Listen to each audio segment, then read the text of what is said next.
Okay, let's get the session started. Hello and welcome everybody to this first session this morning on digital food marketing. So we've been talking about food marketing for quite some time now, and various policy actions have taken place across the world, but digital food marketing has really opened up a whole new world of possibilities and of challenges, both for policymakers and researchers alike.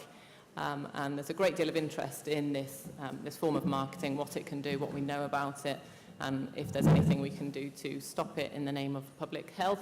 And so hopefully this session will provide an overview of current knowledge and understanding of digital food marketing and its impact, and also what the next steps might be, where we can go from here. So I'm really delighted to have Kelly Brownell here, all the way from Duke University in the US, to give us an opening of sort of how digital food marketing fits within the broader obesogenic environment.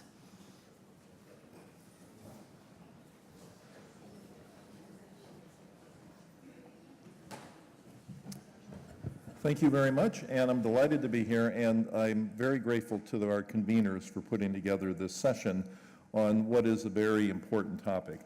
I'd like to talk about how to connect science with policy change, that is, how to create impact from our work around the issue of digital food marketing. So I'll talk about a model that we've worked on for, going back about 10 years now, on connecting science and research with policy, and then I'll talk more about how this might apply to the digital marketing sphere going forward. So one question that my colleagues and I began asking ourselves is, how good are we really at creating change? How much impact occurs from the research we do, and how might we maximize that? And in order to address that question, we have to ask what constitutes impact overall. And if we're producing knowledge that we hope is done in the service of society, the question is, does society actually get served by the work we do and by the research we do? And the frustration that we were experiencing was that research tends to reach small audiences, that research tends to be missed by the key people who might do something about a problem, that is, people I'll refer to as change agents, and that leads to poor links between scholarship and policy. In fact, academics, when asked about how one measures impact, have created indices on this topic, mainly how much you're cited by other academics. Now, the outside world would look at this as quite silly, in fact, that impact means you're making a difference in the world, not whether other scientists cite your work, but that's the way we tend to look at our own science. So we wanted to look at this in a little bit different way, and the metaphor we use to describe the process is like a relay race. Now, in the relay race, of course, in order to be qualified to win the race, you have to successfully pass the baton from one runner to the next. Now, in science, we generally do our work, we publish our work, we talk at meetings like this to other scientists and researchers, and hope magically that somebody out there in a position to do something about the problem will take the baton from us and make use of the research that we're producing. But in most cases, scientists aren't trained how to pass that baton. In many cases, we don't know who to pass the baton to, and in almost all cases, we're not certain what information the baton should include in order to create maximum impact. So these are frustrations that we've experienced and things that we've tried to address. So here's how we went about addressing this fundamental problem, and then as I said, I'll link it to marketing.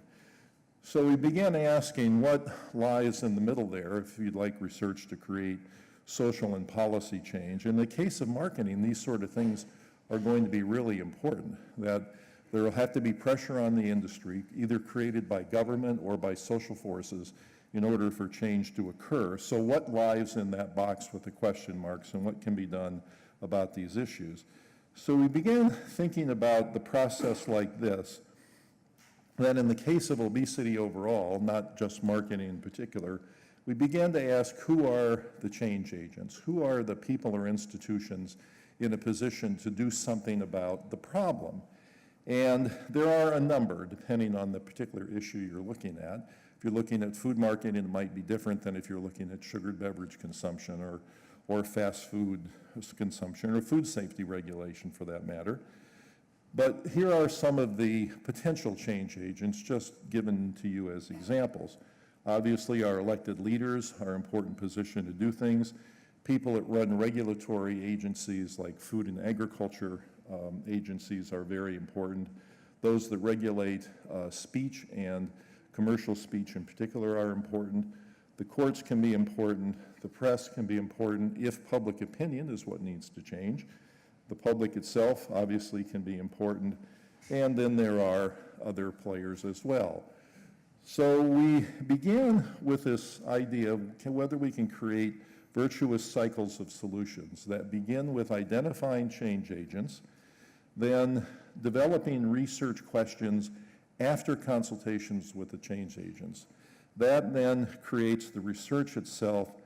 A robust communications plan gets put in place to go back to the original change agents, and we hope this creates a virtuous cycle. Now again, the change agents vary depending on the topic. And if the topic is digital food marketing, for example, the change agents will probably vary from country to country. So what we do is begin by asking who is in a position to change this problem. It's almost never other researchers, but it would be the press, it would be legislators, it would be whoever. And then we talk with those change agents to find out what gaps in information exist in their world. What information would be compelling to them in order to take action to change the problem. And that forms our research questions, much more than what the scientific world might say are important questions.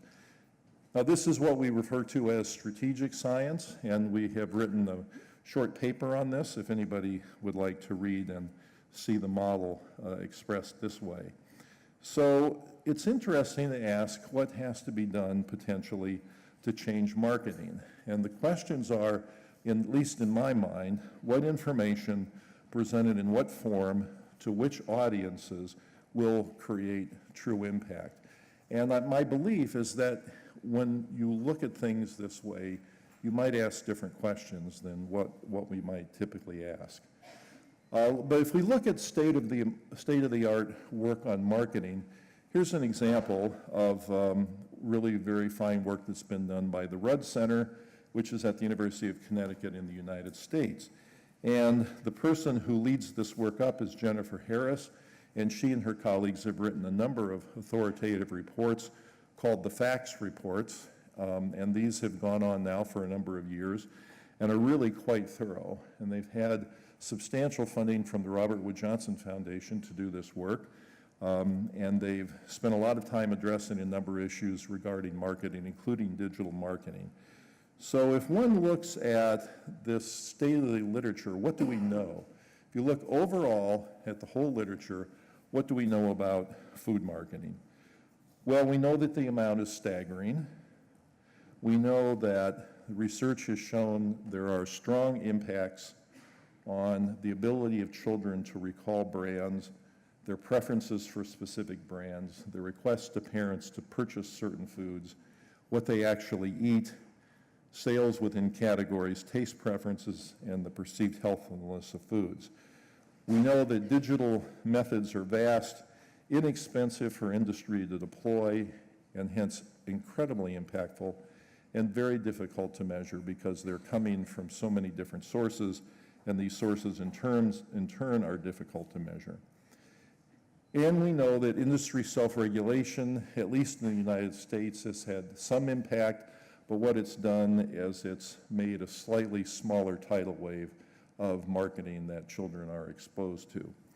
The industry will boast about the changes that have occurred, especially the ones that belong to consortiums that are making pledges to reduce food marketing directed at children. And the research suggests that this is having some impact, but a relatively small impact. So we've gone from a massive amount of food marketing directed at children to a slightly smaller amount. So the question in my mind is, what is the next generation of strategic questions to ask? So should we keep proving, for example, that there is a massive amount of marketing? should we keep proving that this is having an impact on children? Should we keep proving that the digital marketplace is remarkably complex and is bearing down on children from all directions? Well, one could ask, have we proven these things enough? And do we need to keep proving them? Is that a good use of our talent and resources? And also we could ask ourselves, what impact has this had? Are we getting the right information to the right people in order to create change? Now, certainly in some parts of the world there have been significant changes, and legislators have put into place laws to protect children from marketing. Much more traditional marketing than digital marketing, but still marketing, which is a real advance. But these advances have occurred in a small number of places around the world, and there are major places where there have been relatively small changes, and the United States would be one example of that. Now, depending on the country, there may be barriers to changing marketing. So in the United States, for example, the Constitution, which underlies all our laws in the country, protects speech. So in the United States, you are specifically afforded the right to speak freely about religious issues or political issues, but you're also afforded the right to speak commercially. And so our courts over the years have upheld case after case where industry has been afforded the right to market their products under this First Amendment of our Constitution, which protects speech. So protecting speech is good, of course, but it creates a real barrier to doing something legally about food marketing in the United States. Now, socially, something may occur. Parents may rise up, the press may be involved, and others may put pressure on the companies to do things. But in our country, there are particular barriers. So we have a particular set of strategic questions that I believe are interesting to ask.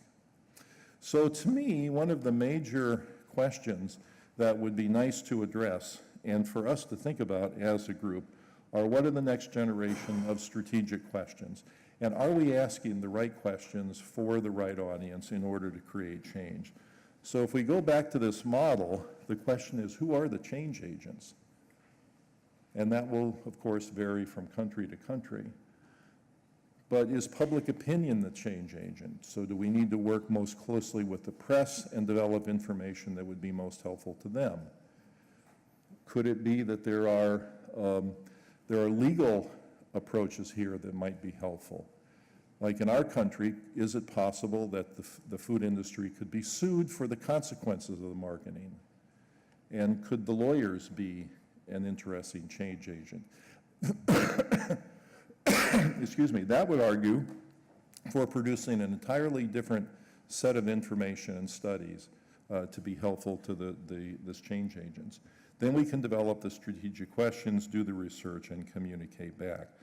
So I've thought of some potentially interesting, at least to me, next generation questions that we may want to address that I think might be helpful, perhaps more helpful than continuing to prove the things that have been proven already. So for example, does food marketing hijack the brain? There's very interesting neuroscience research now on things like the impact of sugar consumption on the brain. But what about the impact of food marketing on the brain? And if one proved that the brains of children are being hijacked by the marketing, that neurological changes are occurring in ways that have deleterious effects on the children because of the food marketing, this could be a very powerful public relations tool. It could open up possibilities for legal action, at least in our country, but it also could be a very powerful statement and take policymakers who might otherwise be reluctant to regulate marketing and give them more ammunition for doing it. Second, could we, for example, take the children in our countries and rank them according to health and wellness for children around the world, and think about what percentage of poor health outcomes might be attributable to food marketing. Now, this wouldn't be the easiest estimation to make, but is probably doable. One could probably estimate with some reliability what impact food marketing has on particular eating behavior. One could then take that as a percentage of overall health inputs for children in a population, and then assign a contribution of food marketing. Now, I don't know if this number would be high or whether it would be low. I suspect it would probably be pretty high. But if it is, and if we could go to companies and say, you're responsible for this percentage of the fact that our children have very poor health indicators, then that becomes a very powerful political statement. Next, what are the healthcare costs of marketing? What are the costs to an entire country of marketing of unhealthy food to children? And if this can be established, then politicians may pay more attention because they might see specific numbers that are in dollars and cents rather than just rates of obesity. And then finally, are companies, as I mentioned before, potentially legally liable for the impact of marketing on children? Now, in the United States, there's been some discussion of this. So, for example, the top law enforcement officers in each of our states are called the attorneys general. And the state attorneys general could do the following. They could estimate the impact of obesity and diabetes on the total healthcare costs of a state. They could then estimate the contribution of particular categories of food, like sugared beverages or fast food. They in turn could probably estimate the impact of marketing on consumption of those categories of food and assign a cost. So then they would be in a position to sue the companies for damages, to recover damages created by the negative health impacts of the marketing to the state. So these are all hypothetical questions. I have no idea whether these might be the next generation of strategic questions, but I think it's important that we ask ourselves what the next generation of such questions will be.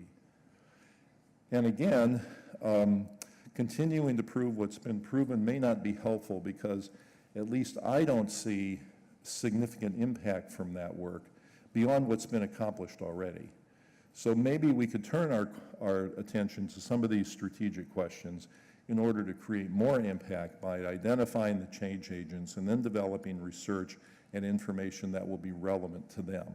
In the context of digital marketing, this becomes especially important because regulatory oversight over some of these things is not as clear as it is with traditional forms of marketing. That's why I believe a symposium like this is so important. So thank you very much.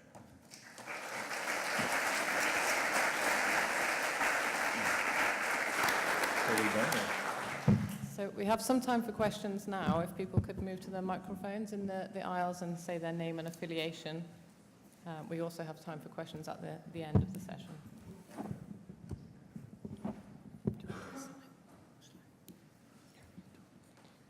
Okay, so I'll take the chair's prerogative at this point. And can I just check with you, do you feel that counter-marketing in the sort of, while we're waiting for any of the legal or other avenues to be fruitful, do you think counter-marketing is a promising approach? Yes, thank you for bringing that up. Yes, counter-marketing, if one looks at tobacco, could be potentially pretty powerful because it has been in that case. The question is, how effective is it? How much of it needs to be done to actually create a counter, and who will pay for that? And so, to me, who will pay for it is the key question. So we could develop lots of counter-marketing messages, but then if nobody will run them or pay to have them distributed, there won't be much impact. So if there's maybe some powerful philanthropy that will pay, or if government will pay, or if government might raise the money by putting a tax on the industries themselves and using that money for the counter-marketing, then I could see going down that road. But in the absence of knowing who will pay, I don't know that it's a very productive path to go down. Great. Do we have any more questions?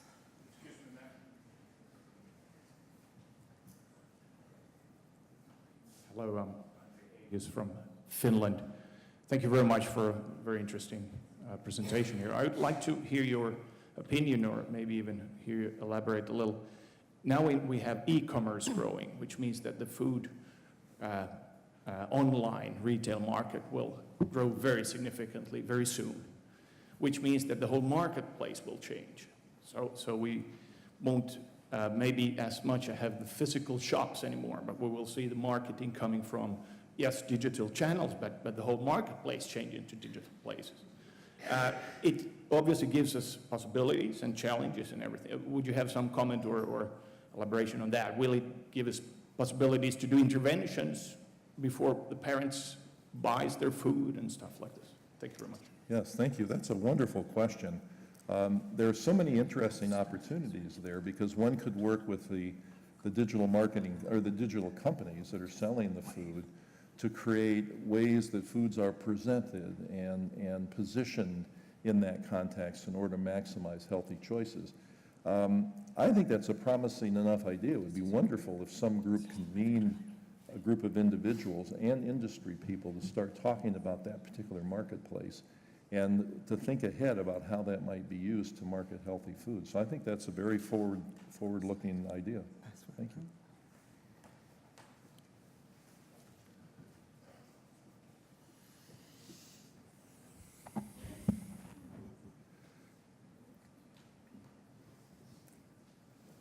Yeah, I'm Petronella Juris, I'm patient advocate, a member of the Patient Council.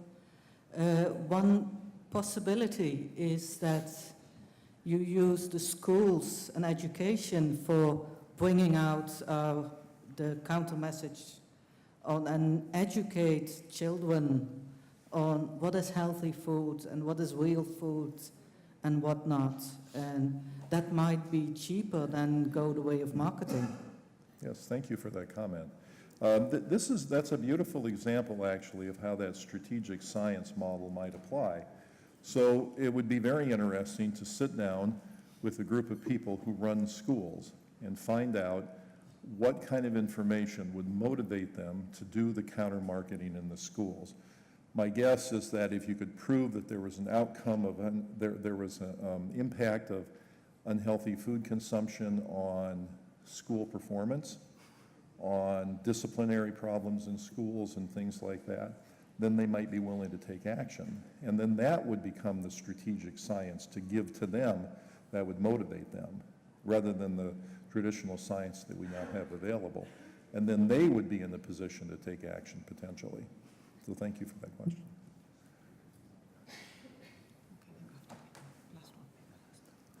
Hi, I'm Helen Croker from University College London. I can see that you've talked about the compelling association between food advertising and children's intake and various unhealthy behaviours. But what about food companies disputing this? Is there anything we can do to strengthen our arguments, or is that about engaging the change makers? You know, for some reason I wasn't able to hear you very well, so. Sorry, I was wondering about the food companies disputing the association or the strength of the association and what we could do to strengthen our arguments, or if that was about engaging the right change makers. Yes, I think the food industry could be a potentially powerful change agent here, obviously. The question is how to interact constructively with the food industry, and it's something that we've thought about a lot. So the position we take is that we're very happy to talk with the food industry and to interact, to learn from them, that hopefully they might learn from us, but we don't want money changing hands, so we avoid conflicts of interest. So I think engaging the food industry in these issues right up front could be pretty helpful.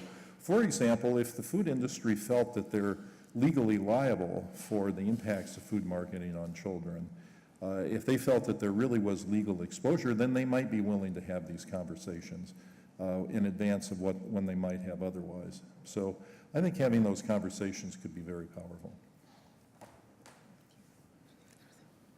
Thank you. I think this is it.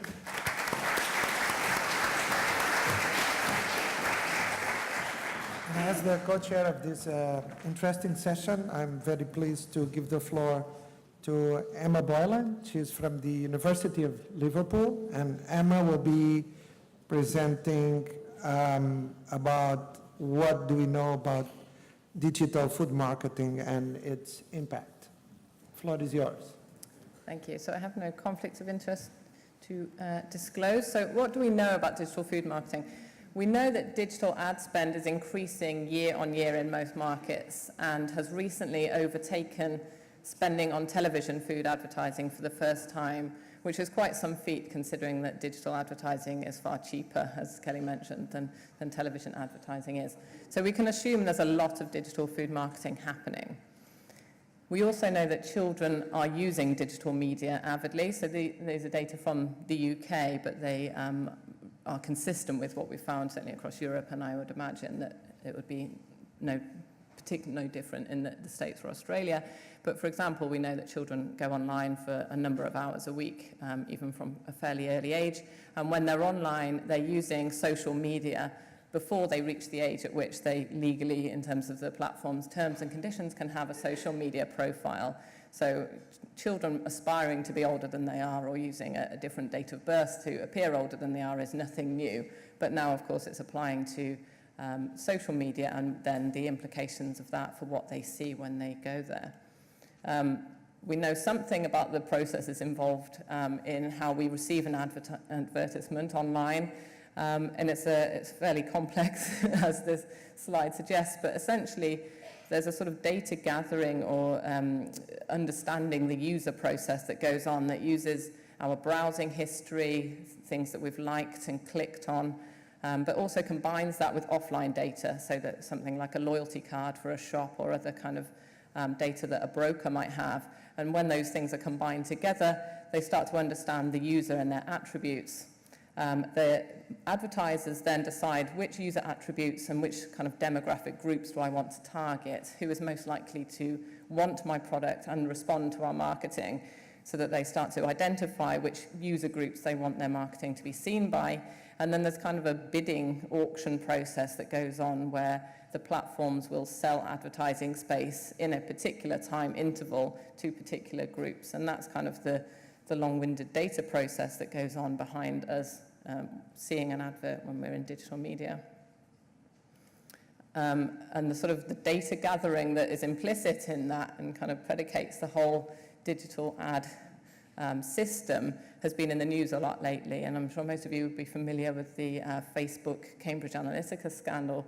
But some of the sort of outrage from that, from individuals, suggests that really a lot of people aren't aware of what they have consented to when they're using online platforms, and really not aware that although this was a particular breach and not to do with food marketing per se, the sort of the data gathering and what these platforms know about you is a common practice and is going on all of the time.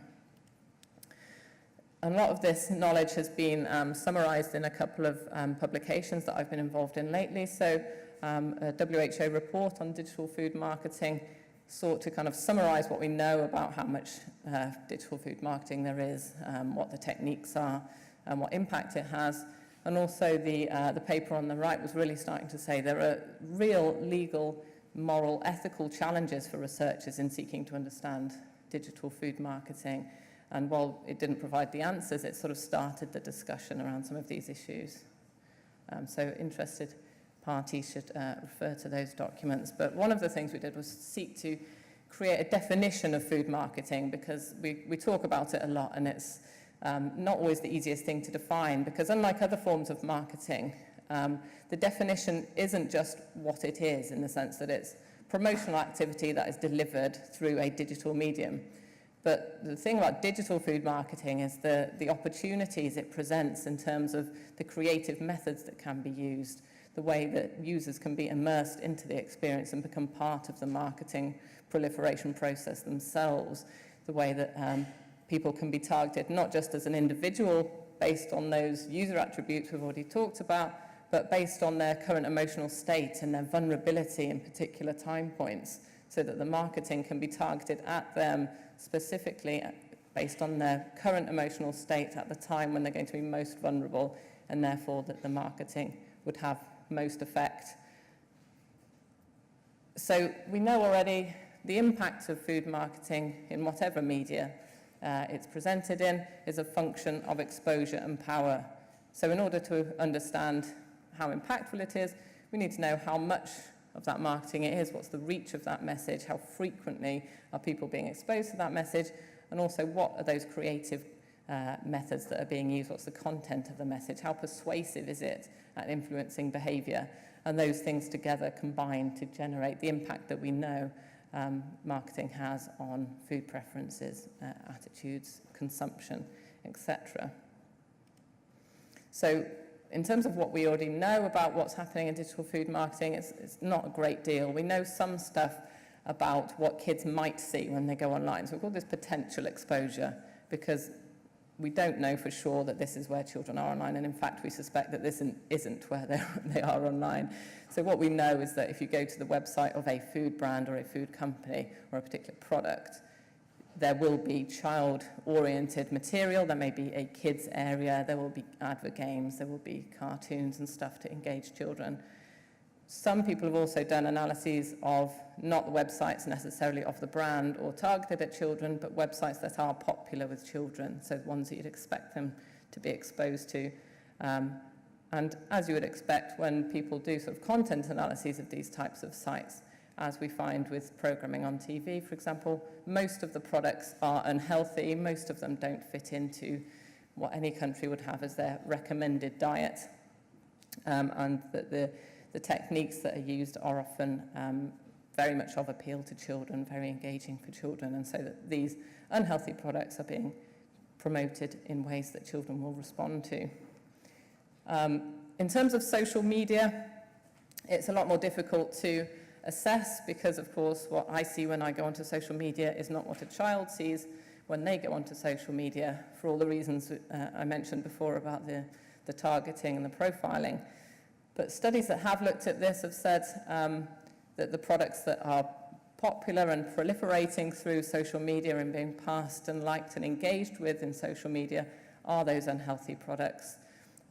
When profiles are set up on Facebook and those profiles show engagement with food brands, so by liking a food brand's web page or Facebook page and sort of sharing content, the end result of that is those profiles are inundated with marketing for unhealthy foods. So 130 messages promoting high-fat, sugar-salt foods were received every week for 2 weeks in that particular study, just because that person had sort of engaged in a normal responsivity in social media.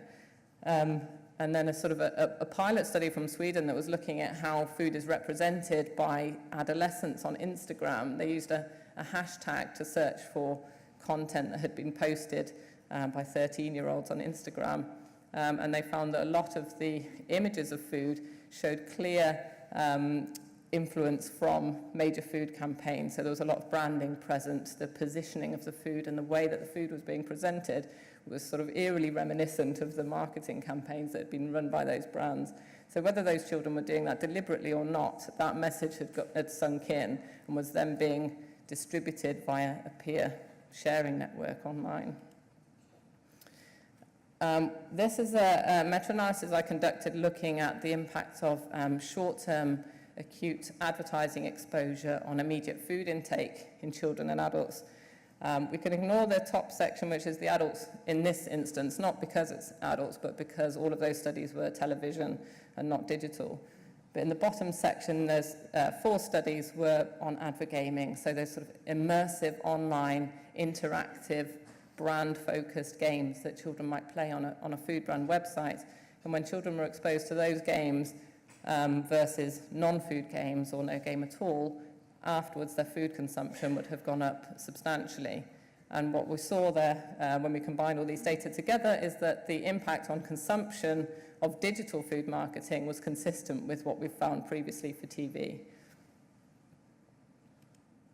And these are just some of those studies that looked at that. So the top study in red found essentially that it didn't matter what the brand or the product was in that advert game. It could be promoting fruit, it could be promoting chocolate.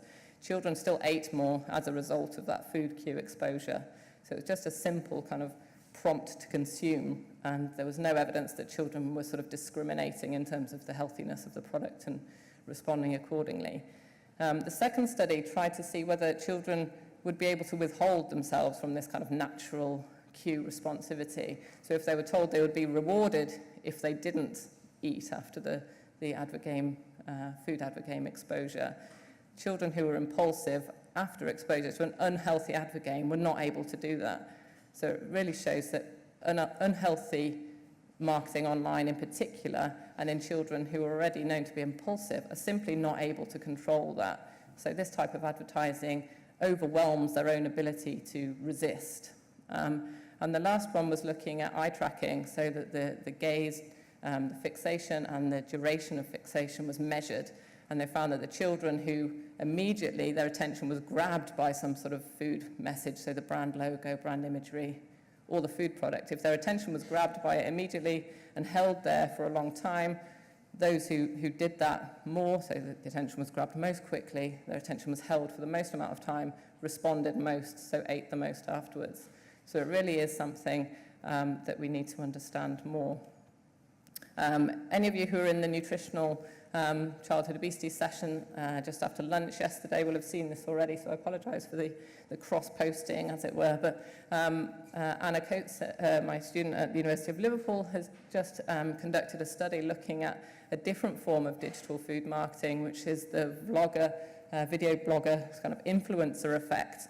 And we found that when children are exposed to images like these, just did a still image here, as might be seen on Instagram, when children see those vloggers who are sort of influential, new age celebrities, as it were, their snack consumption afterwards increases. They eat more, and they eat more particularly of the unhealthy food compared to children who have seen healthy food images or non-food images.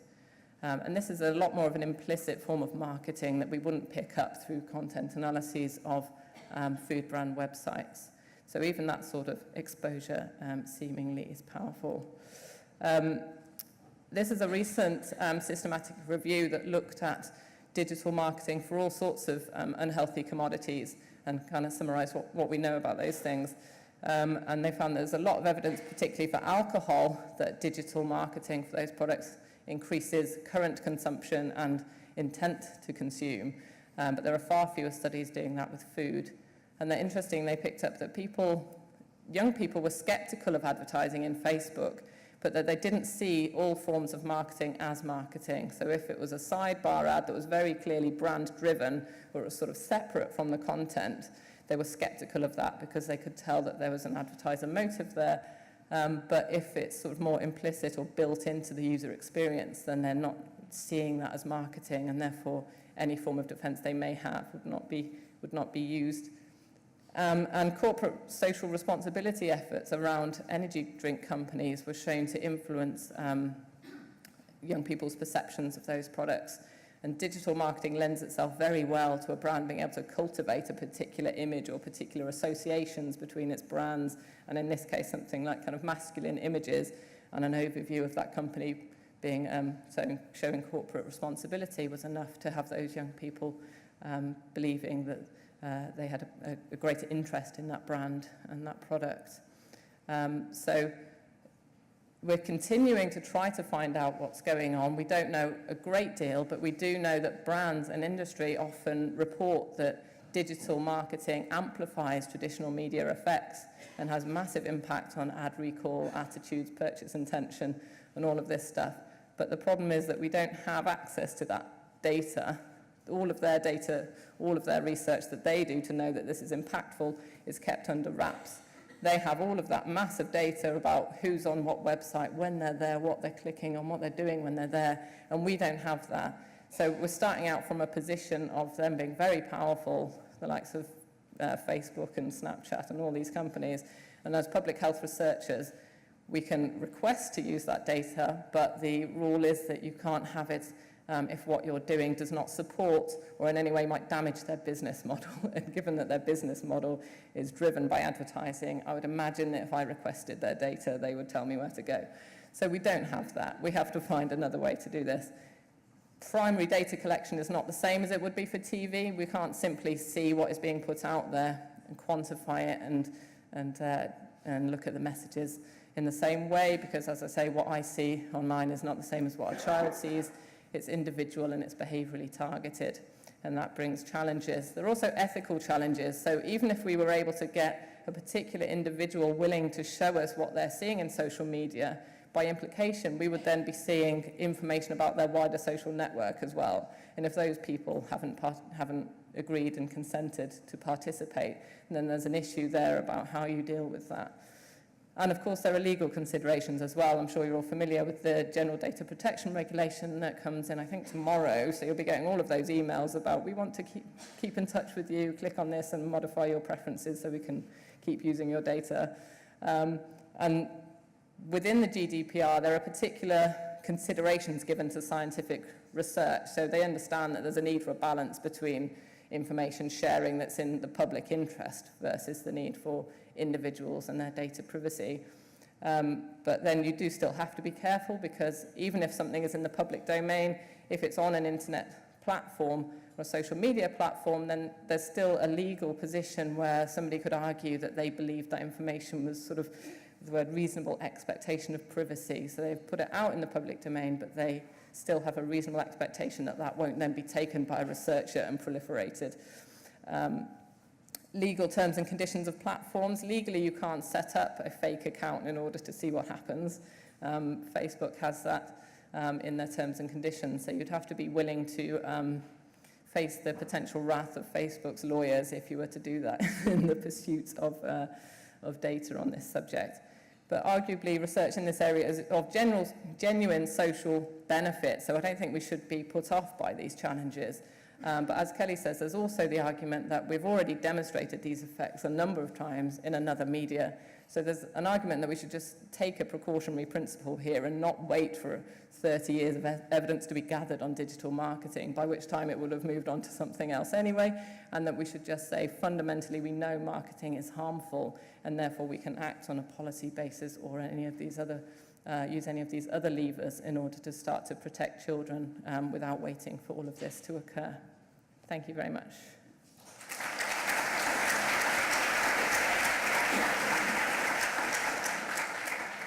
Thanks very much, Dr. Boyland. I wonder if you have any questions from the audience. We have a couple of minutes. Yes, please. Hello, Louise Bauer from the University of Sydney. Hi, Emma. Emma, I was wondering, we've just had, we've all seen the, in the US and in Europe, the focus on Facebook and discussion, hearings about that. Do you know if there have been any questions, any reasonable questioning and any reasonable answers around the digital marketing and impact on children and young people in that, or have they not focused on any of those aspects? They seem to have avoided all questioning altogether, from what I can tell. Mark Zuckerberg has been in front of various panels, but has the setup of the panels has either been very poor, so that he's been able to pick and choose what he responded to, or he was giving very kind of scripted politician-like answers that actually had no real content or response to the question. So I've not seen anything that has tapped into that side of things at this point. It was more around how they've tightened up the rules around third-party apps being able to distribute data that's been collected through Facebook. And I know those regulations have changed, and also we have GDPR now, but that doesn't implicitly stop behavioural profiling and tracking of young people, so there's still a way to go before that's properly on the agenda and properly being addressed. Next question, please. Thank you. Well, actually, you have partly answered the question I was going to ask, because you raised the fact that the GDPR is going to be implemented as of tomorrow across the European Union. And it does give a slightly higher protection of data of the individuals in the European Union. And I was just wondering whether, talking about the future research question and so on and so forth, does that give us a window of opportunity in terms of getting a stronger focus on digital marketing, which targets particularly children?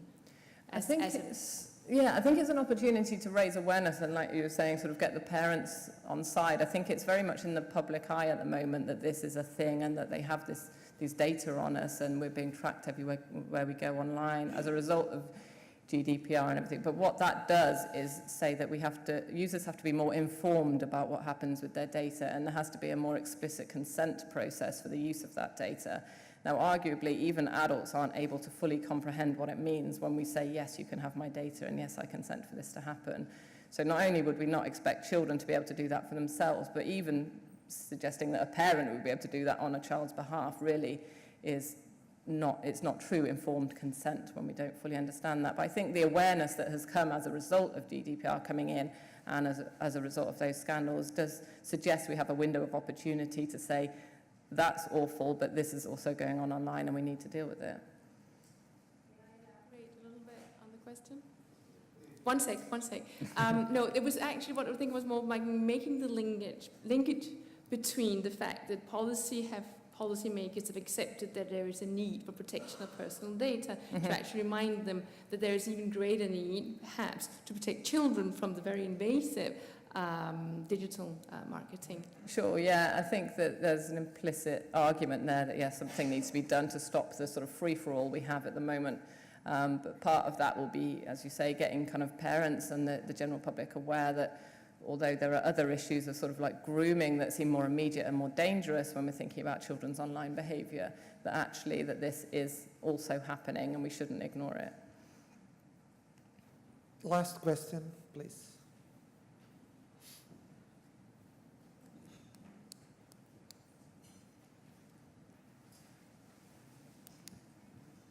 Yeah, it's not so much a question as an addition. It's just a warning. If you protect the children too much, what the companies will do is just limit access for children. And then what the children will do is just change their date of birth and tell the companies they're older. You don't protect them that way. I mean, I'm a teacher. I've seen that happen with 11, 12-year-olds getting on Facebook, where when Facebook limited to 13 years and older. That doesn't work. It needs to be something else. Of course, yeah. I know that children younger are going on Facebook, and that is exactly the issue. We can't just say, if you're on there, then you must be 13 and above, and we can treat you accordingly. But we already know that the tools are available to limit what advertising is seen. So somebody whose date of birth, true or not, suggests that they're under 18 will not see alcohol advertising through Facebook. So the technological tools exist to say this is a product that shouldn't be given to that particular user. And there may be ways to tighten that up with respect to food. But absolutely, this is one of the critical challenges of digital, is that what we don't want to do is restrict children's participation in the digital world and therefore take away from them all the benefits that come from that connectivity and that information that's there, which is why we can't just, with TV, we can kind of say reduce screen time and restrict what they're viewing, whereas with digital, the sort of benefit versus cost balance of that is a lot more complex, and why there must be a lot more onus on the platforms and the advertisers to try to work a solution to limit children's exposure rather than expecting them to just withhold from using that medium altogether. Thanks very much, Emma. I think we're doing well with the timing of the session, so we probably will have a few minutes at the end for, a global discussion and so on. So I think we will swap roles here. So now we have João Breda from the WHO Regional Office for Europe, who's going to tell us what WHO's priorities and next steps are in terms of food marketing. Thanks very much. Good morning, and thanks for attending our session. It's great to see that we have basically a full room and that the topic is really still very high at in our interest list and in the agenda as well. So basically, I will be focusing more on the political dimension, and I will basically try to reflect with you in terms of the role of the World Health Organization, and in particular the Regional Office for Europe role, which is the one where we work, and how does it links with the current priorities of WHO, and whether this should continue to be within our priorities. And for that, the first thing I would like to share with you is the cover of the report we launched yesterday at this Congress. And by the way, it's really great to collaborate with EASO. I mean, we've been working together for so many years now, and it's really mutually reinforcing and very, very successful. So yesterday we launched these, sort of preliminary results, but relatively powerful ones, where we've gathered information on the prevalence of childhood obesity in just below 40 countries in the European region. And, I have, so it's online, you can go and check it. And I have couple of slides. One of them is to illustrate, our region, which is including 53 countries, and you can see the coverage of causes. So the level of information we have from countries, the highly standardized methods, highly comparable, and so on and so forth, and really expanding. We're only missing, a handful of countries in the European region to join this very successful initiative, which is the result of member states and countries collaborating and researchers with each other. And this is just another slide from the, prevalence, estimated prevalence in boys. In girls, it's very similar. In many countries, perhaps slightly lower, but you can see that if you ask yourself the question, do we still have to work on these issues of marketing of food to children? Aren't we improving? Aren't we making some progress in some countries? Do we still have a problem with childhood obesity in Europe? Well, I think this slide is very clear. There's only a handful of countries where you have a prevalence of overweight below 20%. There are particular ones, on the right-hand side of the slide, countries in Central Asia, which are part of our region. It's a different reality. And you can see the Southern Europe countries, there on the other side with levels around 40%, and many of them in between, where 1 out of 3 kids, 6 to 9 year old, by the way, this is school-age children, it's already overweight and obese, and obesity in many of these countries, some of these countries, around 20%. So, long story short, we still have a problem in Europe, although there is progress and there is stabilization eventually in some countries, and even a decrease, particularly in the countries in south of Europe, which is good news because they have such high levels. So therefore, we believe and we are convinced that marketing plays a role and plays a strong role. This is why in the European region, we've been addressing it, I would say quite strongly. Member states, when they discuss in the governing bodies of the organization at the European level, and when they adopt their policy frameworks, we've always been relatively strong in terms of, food policies and nutrition related with public health, and marketing has traditionally been there, and those mandates have been relatively reinforced, they've been even revisited, and linkages have been created. So you can see in this slide that we are not only stressing the importance of food marketing, but we're also linking it up with the issues of alcoholic beverages marketing, and we're linking up even with tobacco. And you can see there are probably different ways member states look at these 3 areas, but they are clearly saying that, more needs to be done, more collaboration is very important. We don't want responsible marketing of alcohol. We want to stop everything related with tobacco, and we have to do much more in terms of HFSS foods. So the mandates are there. They are powerful. It's not only the academics and the scientific world that is pushing for it, not just the public health advocates. Policymakers at national level coming together in the WHO context, they acknowledge that they probably need to do more and do more together. When we started discussing these issues, we were being challenged quite dramatically. Does this marketing thing plays any role? Obesity, food behaviors, they have this plural etiology. Does marketing plays either no role or very little. We're not at this stage anymore. We don't need to continue that conversation. We know that, marketing does influence behavior and has an impact on, calorie uptake, and therefore eventually on, on the weight status of children. And that's really very important. One needs to look at the right endpoints step by step. But we are not at the stage where discussing the importance of this. And for countries within the WHO context, at least the European context, that is very clear. So we understand that we need to act because also the science is building up and is getting stronger. And we need to act on the 2 dimensions, both exposure and power. And this exposure and power, which I'm not going to describe because I'm sure you are familiar with that. And it's been included in the WHO set of recommendations and in the early documents that you need to look at this complex issue, in a sophisticated way. And that's basically, from the departing point that there is really an influence, particularly in children.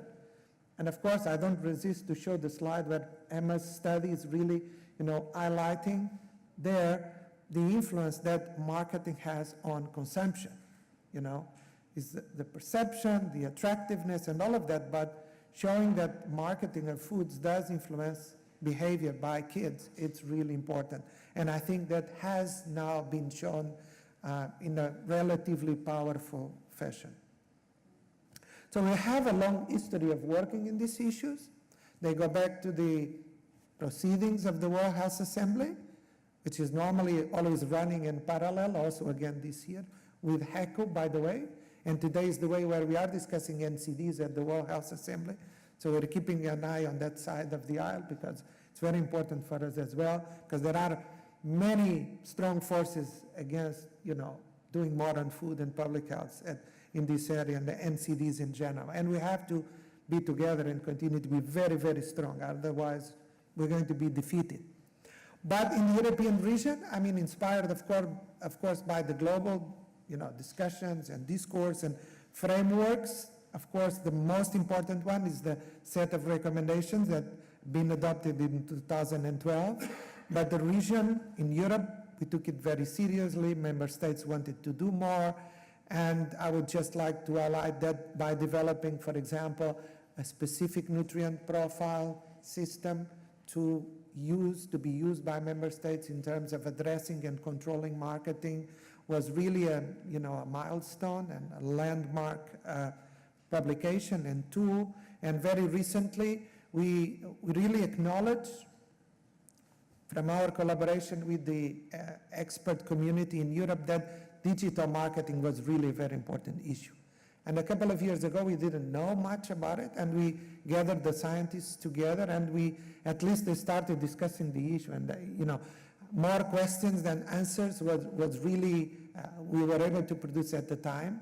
But I think that when, 2 years ago, we really launched this document, it really generated a lot of discussion. And many of the issues we were debating 2 years ago, they're now, we're kind of looking for solutions, and it's looking actually more interesting, and there is a whole new world in terms of possibilities, eventually in terms of research and looking into these areas. So we feel that we have a role to play, and we feel that our role is many times to energize and to raise the issues, to bring the discussion, between academia and policymakers and so on. So the recommendations are difficult to implement. They are challenging, and we are discussing at the global and European levels ways to scale it up and to revisit and to re-energize this process. I'm very happy to share this with you. I'm in discussions with my colleagues in Geneva, where we're looking into ways to acknowledging that we have a poor implementation of these recommendations globally. We probably are doing better in the European region when compared with others, but there's many countries where not much, really. We need to do more. And therefore, we're looking for, innovation and alternatives to really better implement these recommendations. And therefore, in the future, it is possible that you see some other movement around that. Because we acknowledge that the ammunition that we had before is probably not good enough to deal with these issues and with the challenges notably around digital marketing. So are these recommendations and what we have, our tools, still fit for purpose? And we have doubts on that, and we really need to work together. And I would say that this is one of the areas where I'm more depending on the research community. This is where you really need to be creative, innovative, and we really need to be working together if WHO is to deliver something meaningful and tangible that member states can use. So we are absolutely depending on you researchers to be able to do your job. More recently, in the context of the report of the Commission on Ending Childhood Obesity, there's clearly underlining and highlighting the importance of regulation. So it's quite particularly strong, this report, in terms of what eventually needs to be done. It puts an emphasis again on the nutrient profiling tools, tools for addressing this issue, and also on the collaboration between member states. Also looking at inequalities and social inequalities when it comes to exposure to marketing. So in a way, the recommendations mandate has been revisited and reinforced by this document that was also addressed by the World, was adopted by and noted by the World Health Assembly a couple of years ago. So both globally and at the European level, the issue is important, and WHO acknowledges that we need to do more. We're certainly very challenged by this, digital marketing world. We need to do more, and our intention is not just to work on food marketing, because we have responsibilities in terms of the overall, let's say, non-communicable diseases envelope, and we have the issues of alcohol, and we have the issues also of tobacco, especially new tobacco products and food. So although we need to look at the specificities, we also need to look how this is working all together and in tandem. And I'm very happy to let you know that we are taking steps in this direction, and very soon we'll be organizing, an initiative where we are bringing scientists, people from technology, machine learning, policymakers all together in a kind of a brainstorming, a bit of a crazy initiative where we're trying to see if we can work out something together from this. So really, we are pushing on the issues of digital marketing because we know it's very important, and we will not let go. This I can assure you. So key challenges for us in the near future. So we think that, there's still a lot going on in broadcasting world, TV and so on. We can't just, be too relaxed there, but we may need to move away from broadcast advertising restrictions only. So we need to address it in a comprehensive fashion. We all know that it's commonplace for us to say that, but just to sort of highlight. We also believe that we need to expand focus beyond child-oriented programming to capture media that children are actually engaging with and using, even if we're talking about mixed audiences. So many of the tools in place in many countries, there are loopholes and there are gaps that need to be addressed. And this is for us one of them, clearly. We also think that it's not just about children and small children, it's also about other groups, particularly adolescents, and we may need to expand there as well. We also think that nutrient profiling tools are extremely useful, and we're seeing more and more countries within the WHO European region that are using the nutrient profiling tool that we put forward a couple of years ago. It's a restrictive one, it's strong, but it's good, and there are several countries that have already incorporated it into their national legislation. Turkey is the last one to have done it just a couple of weeks ago. So I know it's a tough one, but that's the right thing to do, to use the better one and the one that is really evidence-based. We also think that we need to collaborate more, and sometimes, it's really not the case. And we also putting the emphasis on the need to use latest technology to monitor digital marketing and take policy actions.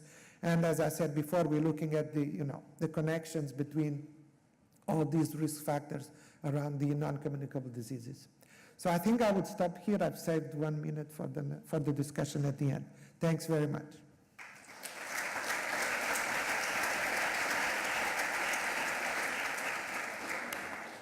Do we have any questions for Joao? Yeah.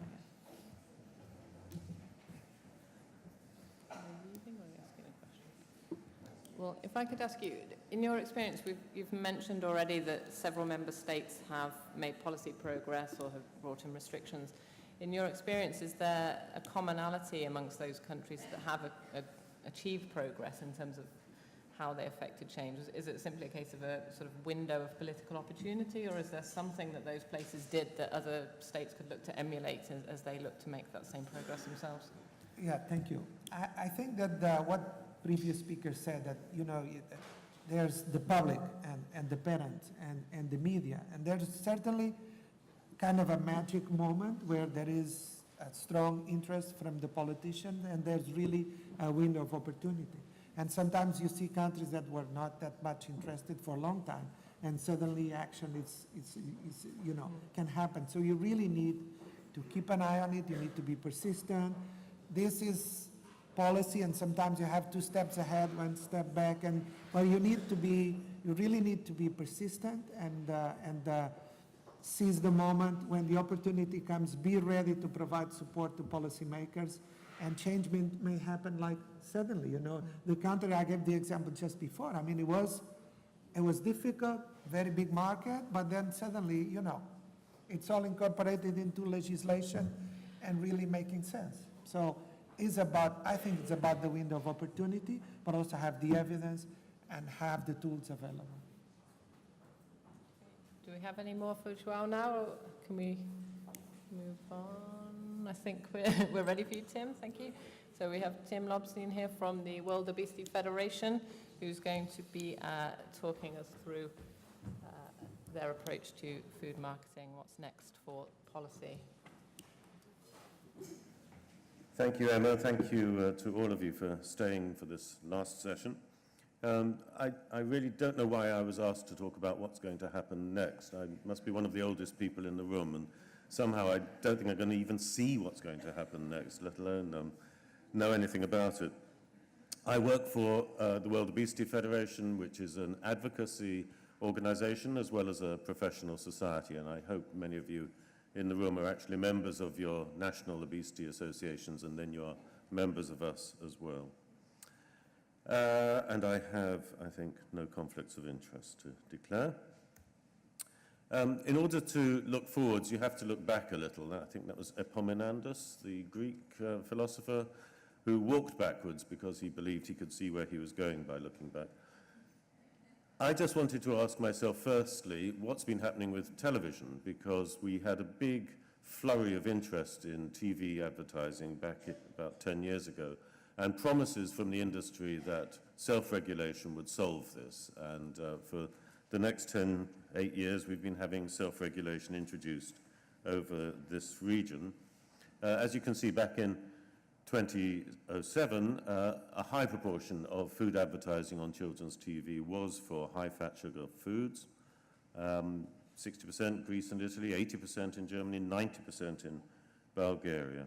More recent surveys, there's not been a consistent one looking across the region, but several individual surveys tell us that 60% of all TV food ads are for high sugar foods in Greece, 70% in the UK, dropped slightly in Spain, 52% compared with 56% a bit earlier, but they've got more ads overall, so 10 food ads per hour versus 6. So in fact, children are just as exposed, if not more so, than they were back in 2007. The timing may have shifted. It may not be during children's TV programming, but it is there. So I think self-regulation, if you were to ask me an opinion on that, is useless.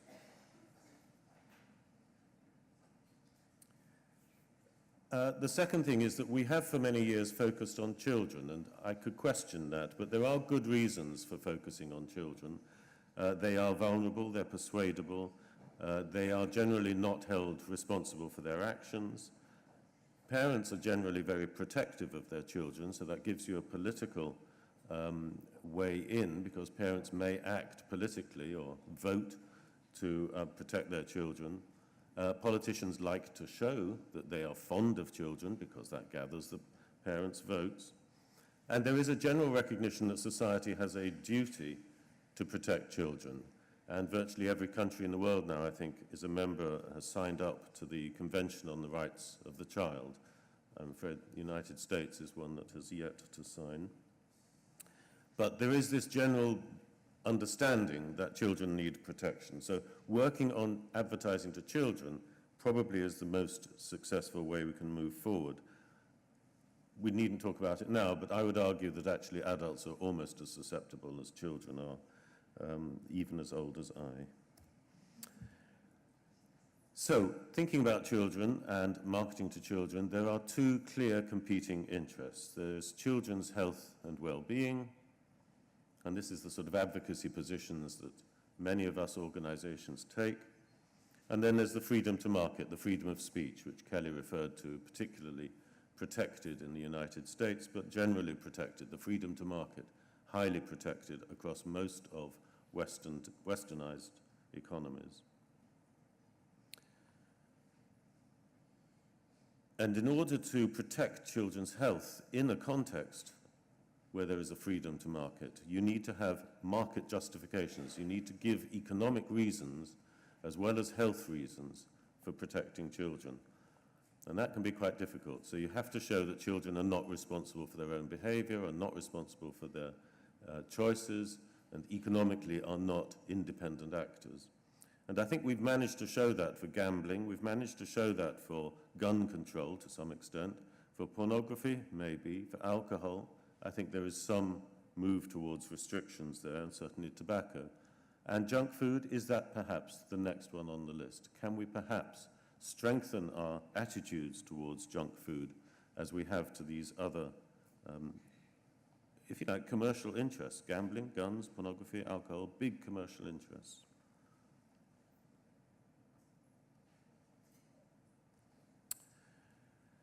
So the two approaches that have been taken by governments generally are either to consider absolute protection, so children have a right to freedom from commercial influence, freedom from inducements to unhealthy behavior. And there are not many governments have done that. There have been sort of attempts like Norway, Sweden, and the French-speaking regions of Canada, but it get easily undermined by cross-border marketing and easily undermined by market economy arguments. So the alternative approach is called risk reduction, and for that you have to do an assessment of the risk, and then you have to manage that risk to try and reduce the harms. So to give some examples, on a rights-based approach, you simply take as granted that your first duty is to protect the child. You define the rights that they have, what sort of protection you mean, and you define what you mean by a child. Often enough, that's to age 18, sometimes to age 21. With a risk-based approach, you have a different set of questions. Your first duty is perhaps protecting free speech or market freedom, so you then have to justify action by showing evidence of harm, and that's what we've been discussing a little, Emma particularly showing evidence of harm. And if you can show evidence of harm, you then have to define all the risks, because you're going to have to manage them. You're going to have to define with evidence what sort of foods, and that's a nutrient profiling model, what types of advertising, and I think we're yet to discuss properly the digital marketing, what times of broadcast, what sorts of media. So there are a number of dimensions that then have to be defined in a risk management basis. Okay. Just change the language a little. If you are a food producer, a food company, you have two types of advertising and promotion of your product. There's what's called above the line, which is basically advertising that they have to pay for. They buy TV slots, billboards, sports sponsorships, and purchased advertising on websites. These are like pop-up ads and ads on other people's sites. And then there's below the line, which is researching, designing, promoting the product in various ways, but not buying any advertising. So it could be brand development, company-owned websites, their own Facebook pages, their own social media and online games, retail displays, special offers, product designs and packaging. Product designs and packaging is one of the things I've long been interested in. Here's a nice, healthy product, nicely designed, full of colors, flavors, very attractive to look at. Here's a nicely designed product, colors, flavors, very attractive to look at. Similar flavors, of course. And here's another, and here's another. Product design is a form of marketing. It's the way in which products attract attention. In particular is the brand. And always remember that a company can't sell things unique to them and make a profit out of them if they haven't branded them and named them and said that they're ours. So they have to control that. With raw fruit, there's no branding. No individual company is owning those fruit and controlling the market. With products like these, Fruit Loops, there's specific branding where the company can control the price, the quality of the product, and so on. And we know that marketing and the design of products through this sort of marketing does have power, pester power. This ad is in fact from a trade magazine, Grocer, way back in the 90s. It was well recognized. Pester power works. So here's the child, I want that product, it's designed for me, you know, shapes of whatever it is, meat products, and pulling at the parent's arm, I want it. And embedding advertising in other activities and other products. So here's McDonald's being promoted by kids in a playground and in Barbie model material. Some of the skinniest dolls you will ever see. Promotion, of course, is also in the retail environment. Where it's placed, eye-level products are usually most popular level, but kids' eye levels, of course, matter. So if you're a child, you may not be advertised fruits and vegetables, but you will be advertised sweets, ice creams, soft, sugary products. And then floor level, this is really interesting. These are floor level, put your hand in and grab the sweets. I think they're designed for children in buggies, in pushchairs. Because no adult, certainly not at my age, can get down there and reach these things. And it creates, of course, the argument, a real area of tension. This is where the child and the adult with that child is going to have a terrible argument when they get to the checkout. And it's an argument that shouldn't be occurring between a parent and a child. It's an argument between public health and companies. Okay, now, really, we're supposed to be talking about digital marketing, and I've only got a few minutes left. It's hard for parents to monitor. We know that even though these advert games put a little parents button that tells them, oh, really, you know, it's up to you to control what we're putting on this website. Even though you get these, here's Kellogg's again, they're Fruit Loops, games on the sites with, this may contain a product or promotion. Remember, you should get your parents' permission before you do anything, blah, blah, blah. It's complete discharging of responsibility, pretending that it's not, that they had nothing to do with this site somehow. You know, it's all up to you if you go there. And Kellogg's are signed up to the International Food and Beverage Alliance. We don't advertise to children under 12. I think this is very interesting for children under 12. And they've actually admitted down in the corner there that this is advertising from Kellogg's. So, you know, again, self-regulation, no way. Hard for parents to monitor. Very easy to reach children privately. In the last survey I have here, and I think there's probably better data now, 4% of children under the age of 7 have internet access in the bedroom, 15% under the age of 11. Age 5 to 7, 1% have a smartphone. That's absolutely extraordinary. Children with a smartphone, age 7. 39% are using a tablet and 21% go online with the tablet. This is age 7, 6. Can't believe it. And then the third area that really is quite worrying is user-generated advertising. So examples here, you know, here's me eating some Doritos. No, not me, actually. Someone in Canada. Yes, Doritos Canada. Posting their images online and with a branded image in there. And it's good fun, and everyone loves it. And it makes Doritos happy, and it makes us all happy. Here's, where are we now? Krispy Kreme donuts stand, putting up on their stand, on their visual display, electronic display, pictures of clients coming in. So here are the parents and child, parent and child in front, but they're up there as well. Have I got a, no, I haven't. Up there in the top right-hand corner, they've just had their photo taken and put on display. This is a curious thing, but it makes them happy. Krispy Kreme, happy, you know, what's the association going on there?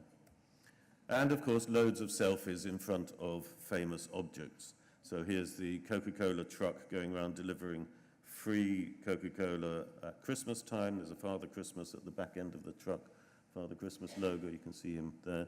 And people taking selfies and posting it on the social media, putting Coca-Cola's brand in front of loads of people in a friendly, nice, happy way, without Coca-Cola having to do anything, except provide the truck, I suppose.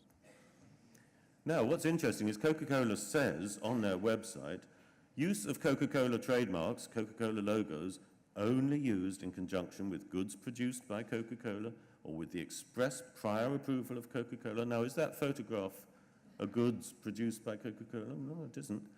And for the avoidance of doubt, the Coca-Cola corporate logo may only be used by Coca-Cola. So, have you broken the law if you put up a social media picture? It would be up to Coca-Cola to prosecute you for trademark infringement. I don't think they will.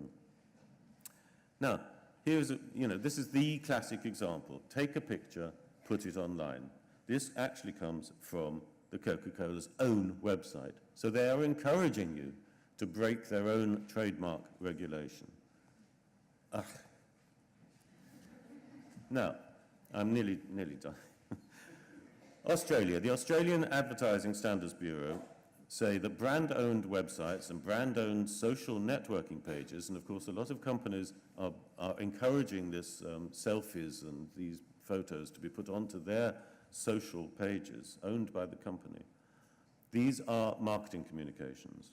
Brand-owned websites, brand-owned social networking pages are marketing communications. And all content falls within the industry marketing codes, maybe voluntary, but sometimes legislative, including consumer-created content, such as user-generated messages and uploaded photographs. So, if you see an uploaded photograph on a company website, on their social media pages, which you think is breaking the industry marketing codes, go for it, because that's one of the few opportunities you have for trying to expose the cheap marketing that they are now doing. And I think there's an argument to be made that we could be extending to all openly available web pages that show any trademarks, logos, or copyrighted material. Companies should be required to actively prevent the use of their logos. That would put a stop to it. Wow, that would be really exciting. See Coca-Cola say, we're not allowing anyone to put up pictures of any Coca-Cola branded objects, images on any website, or we will prosecute you. Ooh. Just to finish, looking a bit further forward from internet and digital marketing, and not so much further forward but further outward, there are other forms of below-the-line product promotion or product defending that go on. So I've talked a little about product design and packaging and brand development. There are retail displays, advert games, user-generated marketing. Of course, there's a lot of lobbying and political party support. And if you're interested in those areas, come and have a chat with me, because this is what sort of thing that we have to, my organization, has to confront all the time. Press stories and attack blogs. Things are getting nastier out there. Discrediting, abuse, trolling, threats, having your emails hacked, having people join your society who are there for other reasons than they should be. There's a load of stuff that goes on beyond just the digital media that is quite pernicious. Thank you.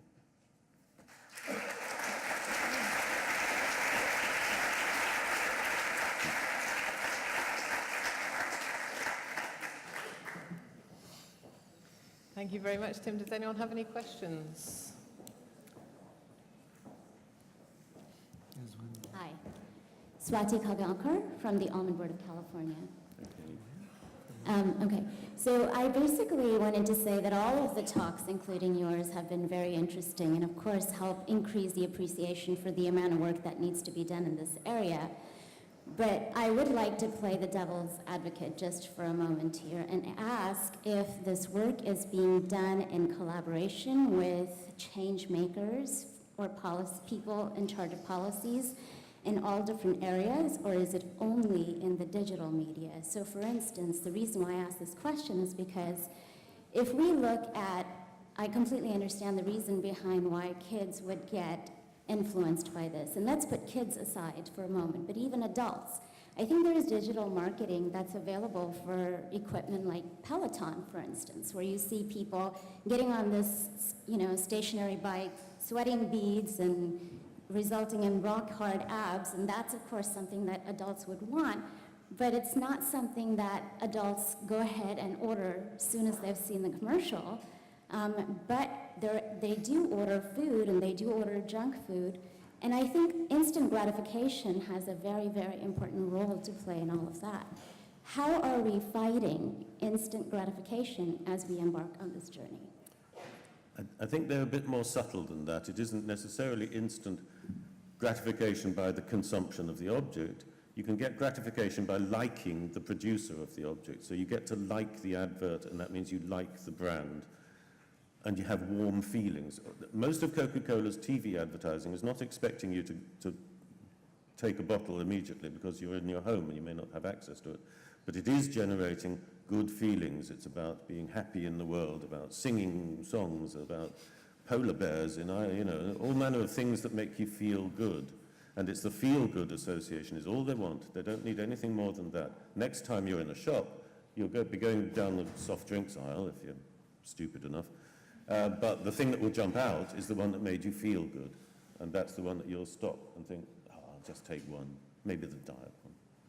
So you buy. Maybe it's the feel-good association then, but how are we fighting that? How do we fight that? How do we fight that as we embark on this journey? Well, we've got a number of tools. We're talking about which products are they allowed to advertise, what times are they allowed to advertise, whether we should completely ban any advertising to children under, well, what age, So, that's exactly the discussion today. What tools do we have available to try and counter the techniques that they're using? Tricky. Has anyone else got a view on that? Thank you. Thank you. We have two more questions, I guess, in the audience. So there's one over back there, and you also have one. Louise Bauer, University of Sydney. Tim, I was wondering if you could just reflect a bit on the issue of taking a child's rights or a rights-based approach to tackling this issue. That the issue about the rights of the child was actually certainly part of the discussion at the Ending Childhood Obesity Commission from WHO, and I'm wondering if there is potential to really take this further, and do we have the right people that we're interacting with, i.e. lawyers, etc., to help us reframe some of these issues? Thanks. Yeah, I think there is some mileage there. I think if you can get parents activated, as it were, then they can demand these protections. I'm very interested to see that in the British province of Wales, we have a new piece of legislation has arrived there. Can I remember its name? It's about the sustainability of the environment, but they're actually writing into it the protection of the next generation. And so if you think about protection of the next generation, the health of the next generation, you actually have perhaps some additional opportunities. So they're now requiring all policies to be held accountable to their impact on the next generation, which is fascinating. Their impact, not just sustainable impact, but sort of the impact down the line a bit. So I think there are ways in which we need lawyers to help us generate these sorts of arguments and find opportunities.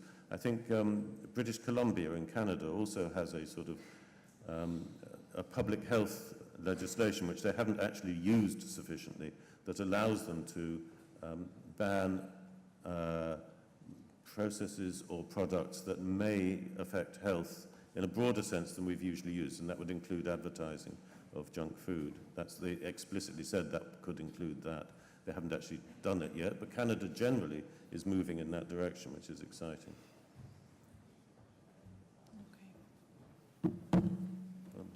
We have one question there at the bottom of the room, another one here, and we only have 2 minutes. Then be very sharp with your questions, and Tim, please, with your answers as well. You'll be the last one then here. Okay. No, it's okay. Yes. My name is Esther Schock. Just a minute. I think the one behind you is first. Sorry. My name is Paloma. I come from Mexico. So I guess my question is for all of you. Usually when we talk about advertising and we usually talk about junk food, right? We speak about sodas and we speak about chips and cookies, and most of them are being advertised for children, as we saw on all your presentations. But what happens when today the food industry has created a lot of products that are being sold as healthy, but they're not? Sometimes they actually have the same amount of sugar or salt or just not healthy ingredients as junk food, but we do not consider them as junk food. Actually, they are sold as healthy, or just, creating this just propaganda. There are another thing that it's not considered junk food. Are we doing something about it? I mean, is that also being regulated, or it's just the things that all of us, I guess, know are considered junk food at first sight?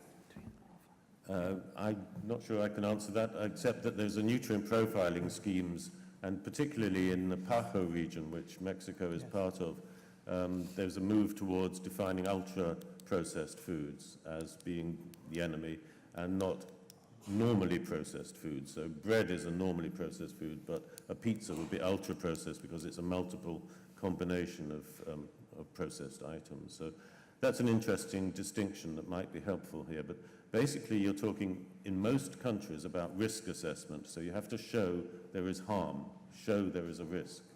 And that's quite tricky with something like bread, unless you can look specifically at salt or something like that. Thank you. And we also have a nutrient profiling for the European region of the WHO as well. So next question there.